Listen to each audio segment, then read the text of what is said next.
Hey, welcome back to Miller's Construction. I'm up here with my friend Marcela at Hector and Marcela's house, and they're basically building their dream home. And today I'm going to give you a complete tour, or actually Marcela's going to give us a tour of everything that they've got going on here. We're in the construction phase.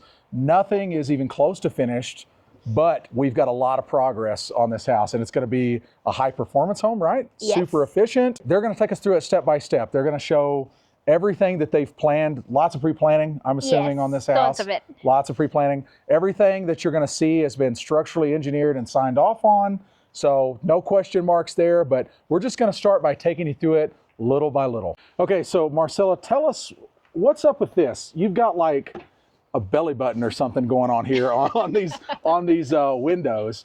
So they're kind of bucked out, right? Yes, so the idea is that all of this is going to have 4 inches of exterior insulation. Okay. So you can actually see it here. It's a little bit damaged at this point, but this is the exterior insulation coming up from the foundation. It's 4 inches. So this is going to continue straight. So this is just so that we have a way of having a flush surface, and then the finishing is going to be flush. Okay, so something to it, and this also serves a purpose to, like, I don't know, tie siding into, things of that nature, fasten to, correct? Exactly. So basically think of like a Yeti cooler or something like that. Yeah. They're putting insulation on the outside. This home is going to be like a big insulated cooler. So they're putting, what do you say, 4 inches of insulation? It's 4 inches of exterior insulation, and then inside we have 6 inches. Okay, so it's going to, go ahead.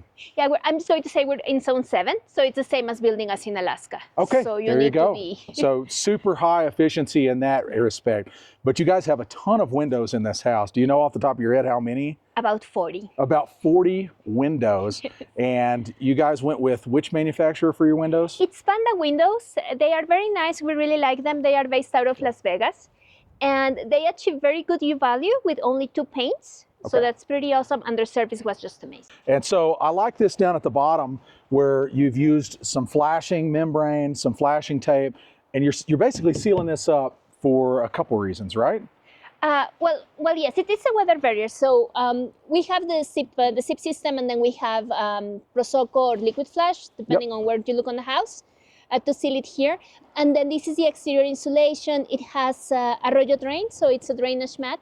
And this is just, well, we hold it in place temporarily until we put aluminum flashing. Gotcha, very good. So anything that does get back here, it's going to drain out and away from the house. Very good. But also, there's not any bugs or air going to get through that, right? Oh, no. So if you've got bugs in your house, this is a detail that you really want to focus on. You don't want to skip this step. Yes. Hey, let's go inside and we're going to check out, what is this called? The ADU? It's called the ADU. Okay, It's the ADU and unit. mechanical room is down below it, right? Let's go check that out right now. All right, so this is the ADU, and it's dark in here. They don't have power yet, so hopefully, let's see. She's going to turn on some light down there. Hopefully you can see us okay, but this is the ADU. Yeah. Okay.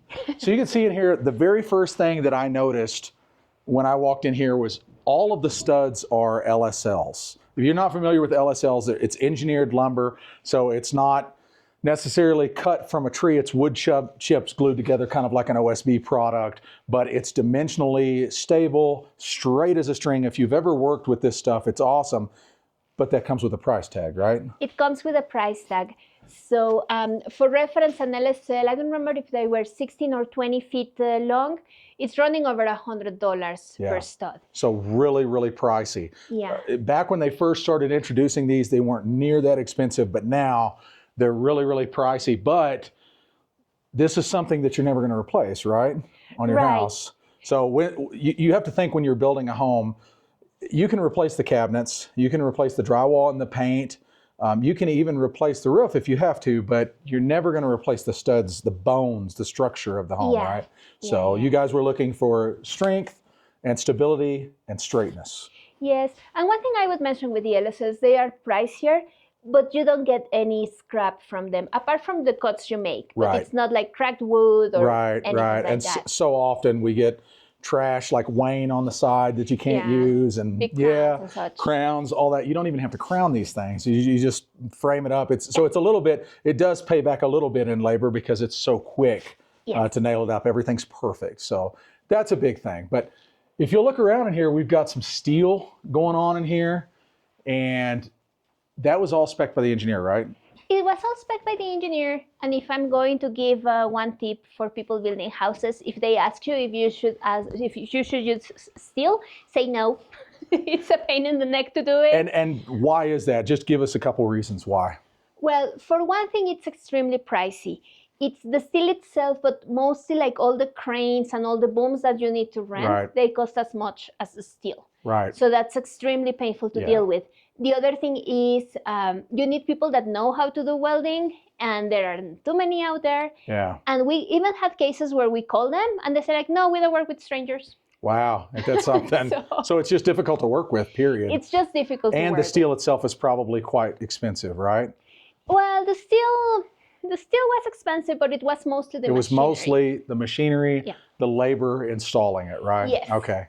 And the pain that you build one floor, and then, well, they put the steel for that floor, then you need to build around it and call them to come back. Just a pain in the neck, kind of. Just a pain in the neck. Okay, okay. Yeah. So why don't we check out the mechanical room next? Let's check that out. Sure. First, before we start talking about a few of the things in here, this mechanical room feeds the ADU and the entire house, correct? Yes. Okay, yes. Very cool. All right, so, and this is your main electrical panel, and this is a Leviton unit, and this is one of the units that I seen while I was out at the International Builders Show.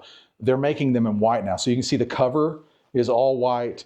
The actual chassis or the box is all white. And it just looks so much cleaner, so much better.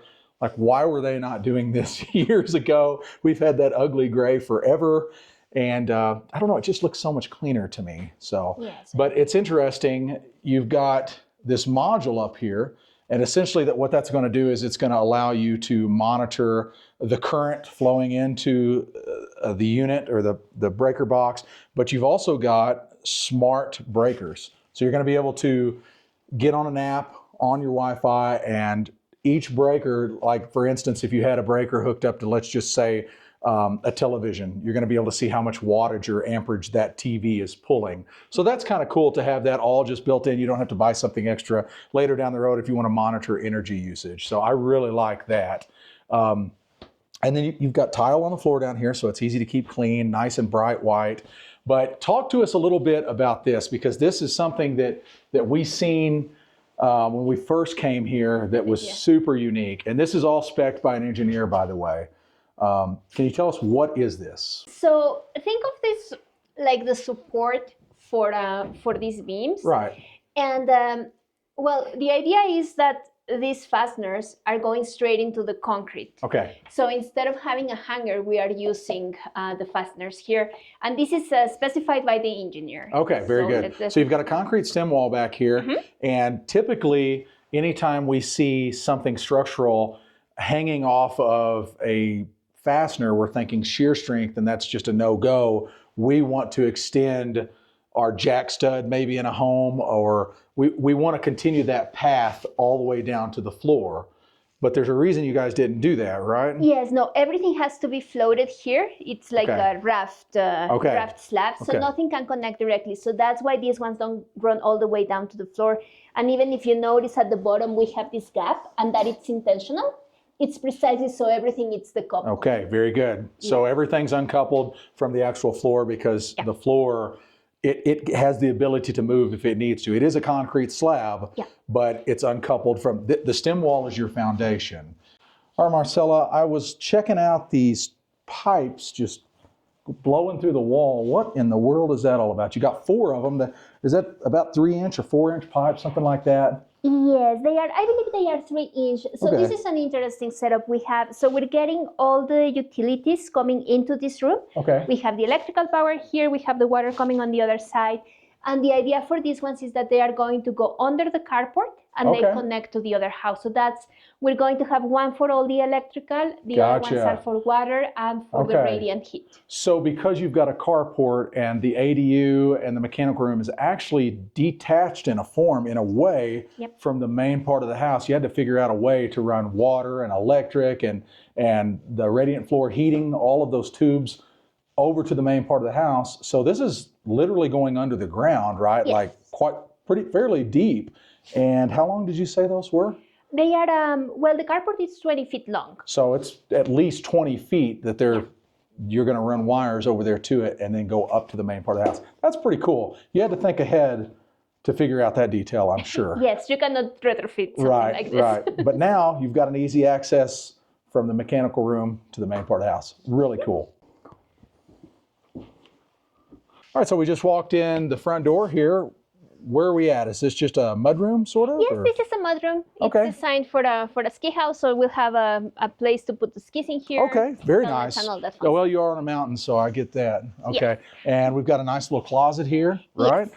And then what do we got going on here? This is a powder room. Powder room. Okay, Yes. so just kind of a secondary bathroom.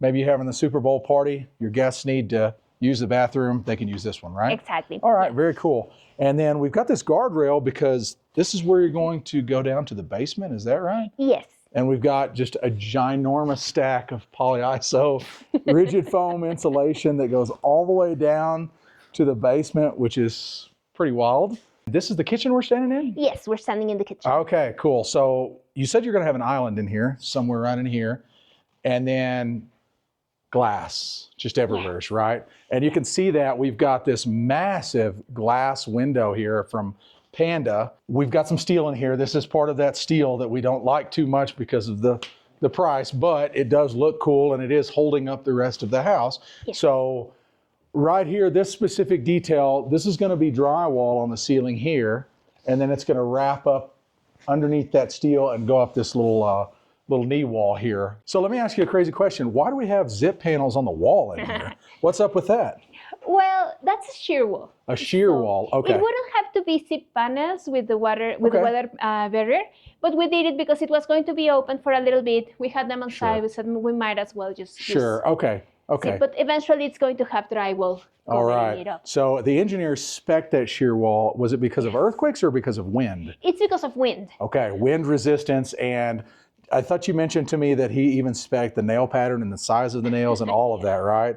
I noticed on all of the walls, we've got double top plate and a double bottom plate. What's that double bottom plate all about? Why do we have two bottom plates? That's not something we see often. That's not standard. Yeah, that's because we're going to have radiant heat. Okay, so you're having to lift things up. After that radiant heat's installed, it's going to lift it up maybe an inch or inch and a half, something like that. Yeah. So you've pre-planned for that by just adding another bottom plate on the bottom. Exactly. That way you always have a nailer in there. Okay, very good. Otherwise, the radiant heat takes it off. Very good. So then maybe if you're attaching drywall or baseboard, you don't have something continuous at the perimeter, that's a problem. Well, we just came up the ladder. We're in the upstairs. This is the very first room you see when you come upstairs. What do we call this room?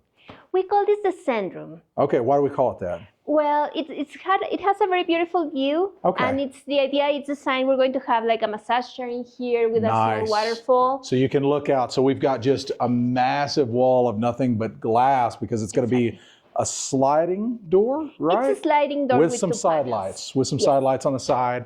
And so you had to install this massive 20-foot structural beam up here, this steel beam. Yes. And something else that I was noticing in this room, your ridge beam is also steel.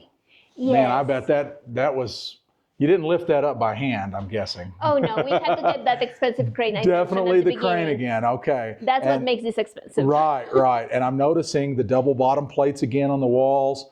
Radiant floor heat up here too, right? Yes, the whole house is radiant heat. Even the mechanical room has radiant heat. Very good. Let's go to the next room. Let's see what you got for us. So we're in the first bedroom, is that right? Here? Yes. Okay, we've got a nice view with a big window, as always. Do we have any more windows in here? Is that a window? Yes, so that's a window. We have another window here. Okay. Same height as that one. Okay, Then we have that one, which is an operable. Okay, so lots of light, a great view for whoever's staying in this bedroom as well. And I like that we've got a nice ceiling transition here. We go from a flat up to a vault, which is really cool. So we are using that as an attic for example, for the ERV, the radiant fan, the radiant fan, and all of that. Gotcha. So we have one on this side and another one on the other side of the house. So you're going to have more than just one ERV, is that correct? Yes. Okay, so you're going to have an ERV down here and you're going to have an ERV down there. And ERV, if you didn't know at home, that's an energy recovery ventilator. So it's going to bring in fresh air. You need that fresh air because you're going to have a really tight house, right? Right. Okay, so very good. So we we want to bring in fresh air from the space, but the ERV does it and manages it and filters all the nasty air from outside. And you don't lose all of your conditioned air that you're paying money to heat in this case most of the time. So now we're on the bridge, which takes us into the other part of the house because below us is where the stairwell's gonna be, but it's not there right now, right? Right. So talk about a few details while we're on the bridge, if you want to call it that. One thing that we haven't talked about yet, rafter insulation. Are we going spray foam there? That's what everybody uses is spray foam. Yes, but no. Yes, but no, we're not spraying in the foam. No, we're not spraying in the foam. We might use some great stuff just to stick it up there. Right. But we are going to use the rigid insulation, rigid right? insulation. Okay, very good. Rigid insulation for most of it, and then the last layer, it will be maybe 1 or 2 inches of rock wool just to have fire protection. Just to have some fire protection because we know that the rigid foam is flammable. So, but you're literally probably just going to set up a table saw and start ripping and placing panels in, and that's going to work just fine. I like that detail. I'm a big fan of rigid foam, and those are 2-inch panels, so you just start stacking them in. And these are 2x12 rafters, so it's going to eat up a pretty good amount of that foam. So you're going to have your hands full with that. We're in the master bedroom, and the very first thing that I seen when I walked in here was this weird contraption. What is this thing, Marcela? This is called the Quattro Lift. Quattro Lift. Quattro Lift. Okay. The brand is Quattro Lift, and it's a window handler. Okay. So that's how you're probably going to mount those giant windows. All of these, like this one, for instance, that's a good size window. It is. I don't know how big it is. It looks at least 6 foot wide, but that would be really difficult to just pick up and place in the, the cutout, the wall.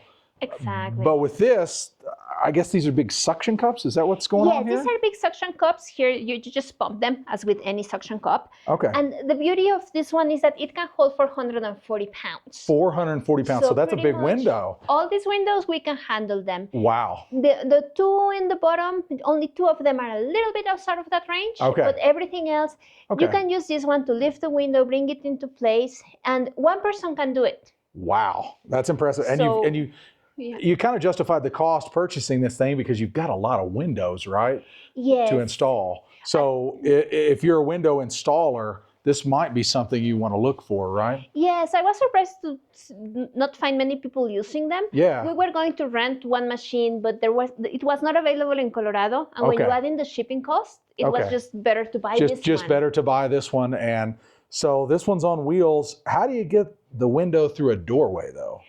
It has this nice thing that you can just turn it sideways. Okay, so you can just twist it sideways and then the window slides right in. Yes, and this one also turns, so you can put it into place. It has the lever to so you can just crank up the window, place it in the window opening, get it situated about where you want it, get it fastened, and then release those suction cups, and you're not breaking your back in the process. Exactly. Well, that's awesome. So Quattro lifts. If you're a window installer, you might want to check one of those out. Something that I'm noticing that's a little bit different from traditional homes, this is one of those other things that makes it a high performance home, is I'm noticing that this is not going to be a vented attic space, right? No, everything is conditioned space. Everything is conditioned space. There's no attic, there's no ventilation of any kind in the rafter bays. It's just all insulation, correct? Exactly. Okay, and the way you're getting away with that is they're sealing up the ends where essentially the wall stops. They're blocking that off so that no air can draw up from the soffits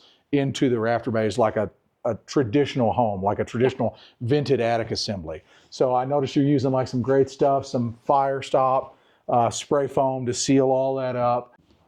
Okay, so we've walked out of the master bedroom. We're in a hallway here in between the bridge where the stairs are going to be.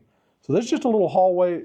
What do we got on each side of us here? We've got 2 rooms. Yes, so the one on my right, it's going to be the bathroom.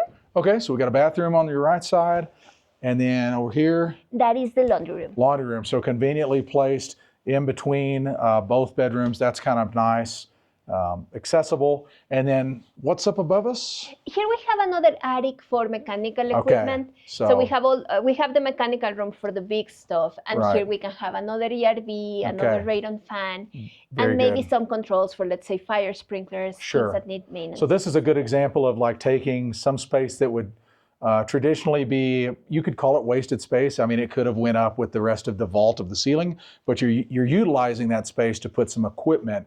You had to have a place to put it, so you're putting it up here in kind of a inconspicuous location, right? Yes, and it also creates this kind of feeling that you're walking into something more private. Yes, more right, and your room is separated from the rest of the house. Yes. I like that. Well, Marcela, thank you so much for showing us your house, giving us the tour, showing everybody on YouTube kind of what it looks like, maybe at the halfway point, something like that. A little bit, I don't know, kind of in between. Hopefully at least half point. At least halfway point. So, but what it does is it shows everyone kind of some of the steps that you need to take and think about before you go too far, right?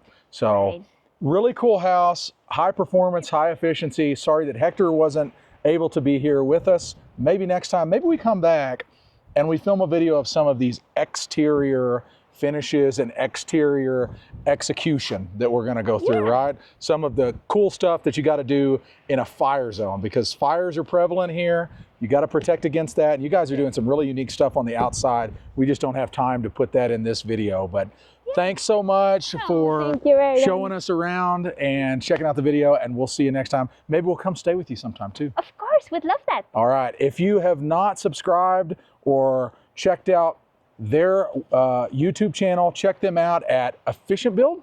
At Efficient Build. And if you speak Spanish?